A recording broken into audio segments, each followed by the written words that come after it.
ফেব্রুয়ারিতে ত্রয়োদশ জাতীয় সংসদ নির্বাচন। সারা দেশ প্রস্তুত হচ্ছে একটি অবাধ, সুষ্ঠু ও গ্রহণযোগ্য নির্বাচনের জন্য। কি ভাবছেন সাধারণ মানুষ থেকে শুরু করে আগামীর জনপ্রতিনিধিরা? সে কথা জানাতে ডিবিসি নিউজের ইলেকশন এক্সপ্রেস ছুটে যাচ্ছে সব সংসদীয় আসনে। এখন আছে সংসদীয় আসন ১২৬ ঝালকাঠি ২-এ। স্বাগত সিএসআরএম ডিবিসি ইলেকশন এক্সপ্রেসে। আমরা এখন রয়েছি ঝালকাঠি ২ আসনে। এই আসনটি ঝালকাঠি সদর এবং নলছিটি উপজেলা নিয়ে গঠিত। এই আসনে বাংলাদেশের জাতীয়তাবাদী দল বিএনপি কর্তৃক মনোনীত প্রার্থী, দলটির ঝালকাঠি জেলা শাখার সাবেক সাধারণ সম্পাদক, সাবেক সংসদ সদস্য ইসরাত সুলতানা ইলেন ভুট্টো। তিনি আজকে আমাদের মাঝে অতিথি হিসেবে উপস্থিত রয়েছেন। স্বাগত আপনাকে। ভোটারদের কাছে যাচ্ছেন মনোনয়ন পাওয়ার পর থেকে, এবং ভোটাররা কি ধরনের সাড়া দিচ্ছে আপনাদের? আমি প্রথমেই ধন্যবাদ দেব বিবিসি সাংবাদিক ভাইদের। আমি বলতে চাই আমার দেশ নায়ক ম্যাডাম খালেদা জিয়া এবং দেশ নায়ক তারেক রহমান এবং স্থায়ী কমিটির সদস্যবৃন্দকে আমি ধন্যবাদ দেব। ঝালকাঠি নলছিটি সোনার মানুষদের পক্ষ থেকে ধন্যবাদ দেই আমি নমিনেশন পাওয়ার জন্য। ইনশাল্লাহ ১৭ বছর এই নির্যাতিত সরকার সময় তারা ভোট দিতে গণতন্ত্র প্রতিষ্ঠিত হয়নি, গণতন্ত্রের অধিকার তারা করতে পারেনি। সেই জন্য তার অনেক আগ্রহী এবং তারা একটা ভোটের লড়াইতে নেমেছে এবং ইনশাল্লাহ আমাকে থেকে ভোট দেবে ইনশাল্লাহ। আপনি তো সাবেক সংসদ সদস্য, আপনি কি মনে করেন যে এই এলাকার উন্নয়নে কি কি কাজ আপনার অসম্পূর্ণ রয়ে গিয়েছিল এবং সেগুলো এখন সম্পন্ন করার প্রতিশ্রুতি দিচ্ছেন কিনা? হ্যাঁ, ইনশাল্লাহ অবশ্যই আমি দিচ্ছি। আমি আমার এখন অনেক কাজ, 5 বছরের জন্য একটা এমপি অনেক কাজ করতে পারে না। বিগত সরকারের সময় এমন কোনো ঝালকাঠি নলছিটির কোনো উন্নয়ন হয়নি। আমি রাস্তাঘাট যেভাবে রেখে গেছি সেই এখন রাস্তাঘাটে কোনো ডেভেলপমেন্ট নাই, কিচ্ছু নাই। আমি এখন থেকে আমি করতে চাই, নদীগর্ভে বিলীন হয়ে যাচ্ছে ঝালকাঠি নলছিটি, এবং রাস্তাঘাট উন্নয়ন এবং ব্রিজ কালভার্ট ইনশাল্লাহ এটা আমি করবো ইনশাল্লাহ।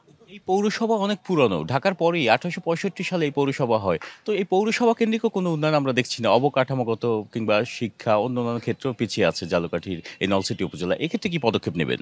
ইনশাল্লাহ আমি চেষ্টা করেছিলাম এ গ্রেড পৌরসভাটা হলে ইনশাল্লাহ অনেক ডেভেলপমেন্টে এগিয়ে যাব। আল্লাহ যদি এই শান্তিপ্রিয় মানুষ, ঝালকাঠি নলছিটি সোনার মানুষরা আমাকে এমপি বানিয়ে এই নলছিটিকে আমি এ গ্রেড পৌরসভা বানিয়ে ইনশাল্লাহ আমি এই সব কাজ বাস্তবায়ন করবো ইনশাল্লাহ। এই সেই প্রতিশ্রুতি দিচ্ছি। তৃণমূল পর্যায়ে নেতাকর্মীদের কতটা সুসংগঠিত করতে পেরেছেন? হ্যাঁ, অনেকটাই পেরেছি এবং আমাদের নেতৃবৃন্দ আছে, ওদের সাথে কথাবার্তা চলছে। ইনশাল্লাহ আমরা নমিনেশন পরে প্রতীক পাওয়ার পর ইনশাল্লাহ বাকিটা শেষ করবো। ওদের সাথে কথাবার্তা চলতেছে আর অনেকটা হয়ে গেছে আল্লাহর রহমতে। দলের ভারপ্রাপ্ত চেয়ারম্যান তারেক রহমান দেশে ফিরে এলে কতটা উৎসাহ উদ্দীপনা পাবে এই নির্বাচনকে ঘিরে?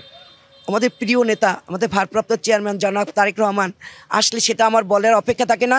সারা বাংলাদেশ আমি বলতে চাই সে একটা বিপ্লব ঘটাবে ইনশাল্লাহ, যার ঢাকার শহরে কেন আমার উপায় থাকবে না। এতে থেকে সেদিকে আমরা অনেক আগানো আছি। আমরাও চাই আমাদের ভারপ্রাপ্ত চেয়ারম্যান আসুক, আমরা বিপ্লব ঘটাবো, আমরা দেখাবো এদেশের শান্তিপ্রিয় মানুষ ম্যাডাম খালেদা জিয়াকে পছন্দ করছে।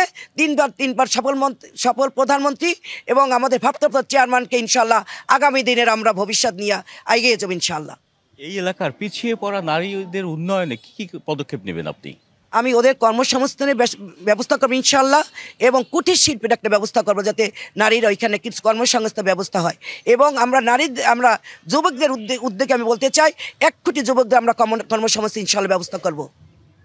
ইসলামী দলগুলো তারা জোট গঠন তথা আসন বন্টনের একটা ব্যবস্থা করার সিদ্ধান্ত নিচ্ছে। তো সেক্ষেত্রে এটি আপনাদের নির্বাচনের ক্ষেত্রে কোনো চ্যালেঞ্জ হবে কিনা? আমি মনে করি ইনশাল্লাহ না।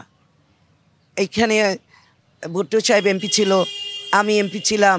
ইনশাল্লাহ এদেশ আমাদের এবং শান্তিপ্রিয়, আমাকে সবাই পছন্দ করে, সবাই ভালোবাসে। আমার মনে হয় না খুব একটা সমস্যা হবে ইনশাল্লাহ। জয়ের ব্যাপারে কতটা আশাবাদী এবং এই যে প্রতিশ্রুতি দিচ্ছেন এই প্রতিশ্রুতি রক্ষা করবেন কিনা বিজয়ী হতে পারলে? ইনশাল্লাহ অবশ্যই করব। আমি সন্ত্রাস করি নাই, আমি দুর্নীতি করি নাই, চাঁদাবাজি করি নাই। এই লক্ষ্যেই আমাকে জনগণ আমাকে চেয়েছে এবং ভারপ্রাপ্ত চেয়ারম্যান আমাকে নমিনেশন দিয়েছে। অবশ্যই আমি সব কিছু করবো ইনশাল্লাহ। জনগণ যেটা চাবে সেই লক্ষ্যে আমি ইনশাল্লাহ কাজ করব। আমার চাওয়া পাওয়ার কিছু নাই। আমি জনগণকে ভালোবাসতে চাই, তারা ভালোবাসে, আমিও ভালোবাসি ইনশাল্লাহ। যেমনটি শুনছিলাম এখানে প্রার্থী তিনি ভোটারদের উদ্দেশ্যে ভোটারদের দাঁড়ে দাঁড়িয়ে যাচ্ছেন এবং ভোট কামনা করছেন। জয়ের ব্যাপারেও কিন্তু আশাবাদী। এর পরবর্তী বুলেটিনে আমরা এই আসনের অন্য কোনো রাজনৈতিক দলের প্রার্থীর সাথে কথা বলবো, জানবো তাদের নির্বাচনী ভাবনা সম্পর্কে। সে পর্যন্ত দেখতে থাকুন সিএসআরএম ডিবিসি ইলেকশন এক্সপ্রেস।